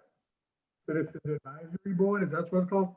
Yeah, the Something Citizen like Advisory Board was just formed. Yes. I did send emails to all those to them and they all seem very excited to do a little bit of stuff. And I actually gave them I'm going to give them the invoices that Suez just came up with. And I will send them over to you guys on how they laid out for the new bills coming out in, February or March. So Great. they did give me some draft mock-ups, so I'll send them over to you guys to look at. Perfect. Yeah, just send them to me, Russ, and I'll distribute them to the No committee. problem at all. Awesome. Good. Hey, Russ, thanks again. Really appreciate Anytime. You guys know where I live, so anytime you need anything, just give me a shout. it. We do pet that dog of yours. I'll take care of him. Thank you. Okay. Bye, Thanks guys. again. Take care. Thanks. Have a good night. You too. Thank you. All right, guys. Thank you very much. Thanks to Russ. I think he's I'm impressed with Russ so far. I think he's been really responsive and he's been a nice job, David, on the hire. So thanks for I think he's a good person to have in that role. I'm impressed as well, Jim. I think the whole transition so far, I haven't heard the only one complaint I got was somebody got like their bill when Aquarian closed, and then they got another bill for like $3.50. And I was like, Right. seriously, you're gonna worry about $3.50? Just pay the damn thing. Like it didn't it didn't mean that much. But and other than that, everything seems to be good. So Well, I think sometimes no news is good news, and this is a perfect example of that. There's not, we haven't heard I've gotten like one email from the same person, and it's really only about, kind of communication issues. And I think no news is good news. Suez is a professional firm that have handled many transitions in the past, and Russ has great experience, and I think they make a very good team together in terms of moving forward. I do know that they found some challenges there at the treatment plant that they're addressing, but it has nothing to do with water quality. It has nothing to do with anything other than making sure that we're able to maintain those systems as long as possible. So one other point, Jim, was that the one thing that I found from it's not a negative by any sense of this, but Russ just kept saying transition. He's been experienced with all these different transitions between either Aquarian and Suez and Whitewater and Veolia. I don't know what his resume is. I probably could go look it up. But is the goal to get this to be within Hingham's ownership and fully self-supported in kind of the same role as the HMLP? Or is this something where we're going to be transitioning back to the next RFP in 5 years, or and I don't know if we have that answer yet, but I think that our contract is a 5-year contract with an option. Dick or Joe, you probably remember, it's a 5-year contract with an option for another 5 years. The town has an option. Do you remember that, Dick, with a contract with Suez? I had thought it started out that way, but I thought it ended up with a 10-year contract. Hmm. And I could be wrong because I thought you were right, Jim. it was an option. I remember 10 years. I think it's I 5 and remember 5. 5 and 5. Yeah, I think 5 and 5, Jim. Options Yeah. though, not It's a town option. The second 5 years is a town option, and Yeah. clearly Suez is motivated to have that option exercised because I'm sure their break even is in year 4 or something. Who knows? But yeah, so we'll have a decision to make. Right now the town doesn't have the expertise to handle it. I'm thankful that Suez is in the driver's seat right now. Frankly, I think that, but potentially, could we bring it all in house with the experience of somebody like a Russ, and if we were to hire the folks up there, sure. But I think that decision's 4 years Premature. off. Yeah. No, I agree. 4 years off. But I think all the work that's being done now, to your point, somebody asked that question before around customer service. All the work now that's being done to kind of consolidate, to gather the information in house. And I think the master plan is part of it, is owning the decision-making process will assist us if the town were to take things in-house eventually. I think we'll have much more information then than we would have had even, during this process of considering purchasing the system. We'll know much more about it. And I think in 4 years, we'll be in a much better position to make that decision. If you look at the economics are such that, debt service is our top expense. And then, right behind that is the Suez expense. So we can't get rid of the debt expense, but it's about as low as we can make it. But the Suez expense could be lowered if we were to brought it in-house. The question will be, does it make sense to do that at some point? Who knows? Yeah. Okay. Who knows? But so far so good. You're right. I think no news is good news. If somebody is complaining about a $3 bill, well, I'll take that any day. Yep. So that just goes, I'm going to continue to have the evaluation methodology on our list, on our agenda every meeting, just because that's our next goal. I don't think we need to talk about it yet, but we'll put it down the path. If folks have any feedback on it today, I'm happy to talk about it. If not, as more of a placeholder, because I think our process should be beginning 9 months after the takeover. So beginning, middle of next year, we start bringing people in and talking to them. We'll bring in the selectmen, we'll bring in Russ, we'll bring in, you know, other interested parties and really do an analysis of how things are going. And then look at potential other models and determine, you know, a lot of work was done during the purchase process in terms of looking at other models. I've talked to Karen Johnson. She was the one who ultimately was one of the drivers and the architects behind the current governance model. And she has a ton of data that she's happy to share with us. And we'll utilize some of that data that's been involved, that's been collected over time. But, you know, it'll give us a sense as to what we want to do in terms of any recommendations for any changes, if necessary. But that's, I think, another, you know, 6 or 9 months down the road before we have to look at that. Is everyone comfortable with that? Mhm. Great. Yes. I know there's only one person on the call that's not a member of the committee. If that person has any questions, feel free to ping me, or I'll unmute you. Yes, I'll unmute you right now. Any questions, Dave? No, not at all, Jim, other than just to mention that, first of all, thank all of you guys for all the hard work. And just so you guys know, myself, Kristen Jogowski, who's a new AdCom member, is going to be a liaison, as well as Aaron Kelly. So the three of us this year will be here. If you guys need anything, if there's anything we can do from an AdCom perspective to help out, just let me know. Great. Cool, Dave. Great. Thanks for joining us. Yeah, that's Dave Anderson from the advisory committee. So he labors through our meetings. So thanks, Dave. Next steps, we're going to talk next time about the cost of service study. We'll get some feedback on that. And that's really all I've got. We'll any other feedback, I think I'm going to be sending out copies of the bills. Would love feedback on the bills. And I think that's all I have, but we'll be back in the next 2 to 3 weeks to talk about cost of service study. Okay. Anything else? Monday nights work well, Jim, if you can note that. I mean, going to start traveling again, so. Oh, great, I guess. Great to get out of the And house. well, I mean, I could do other nights because I'll be sitting in a hotel because all the restaurants will be closed, but. That's very true. That's very true. So, and 7 o'clock works well for people? Yep. Yeah. Great, okay. Great, why don't we, I'll accept a motion to adjourn, and then we'll need to do a roll call on it. I'll make a motion to adjourn. Second? Seconded.